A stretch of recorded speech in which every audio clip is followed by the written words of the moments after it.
So this is an interesting little addition to my Cottage electrical panel. We've got these circuits here mounted 1, 2, 3, 4. They correspond to groupings of baseboard heaters. There's another interesting one over here called telephone relay switch. And then that all connects up to this contraption down here that just hums away. As far as I can tell, these are switches. They're 240 volts coming in the top and going out the bottom, or vice versa. And each of these 4 groupings corresponds to these 4 circuits. And at the bottom here, there's 4 devices that plug into wall outlets.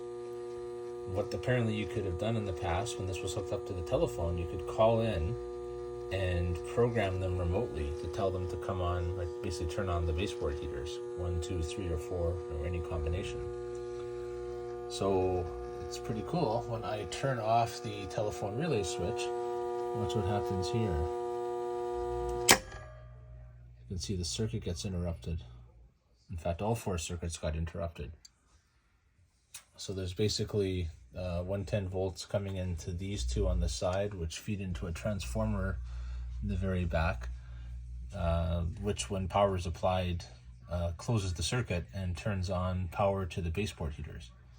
So now I've just turned off power to this phone system, so all those 110s are now dead, which opens the 240 volt circuits, all of them. So all the baseboard heaters are shut off.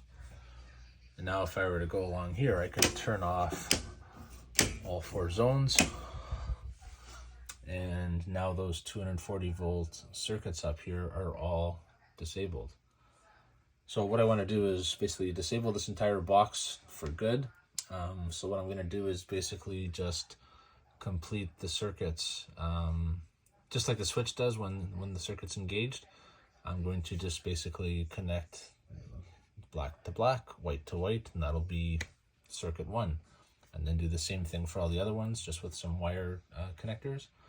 Do that for all 4, and then I can disconnect all this garbage down here for good. I guess I'll leave the circuit box in here, but I'll definitely be like disconnecting these wires that come up underneath here, because I don't want these things being live at all. So that's my little project for tonight. No more hum.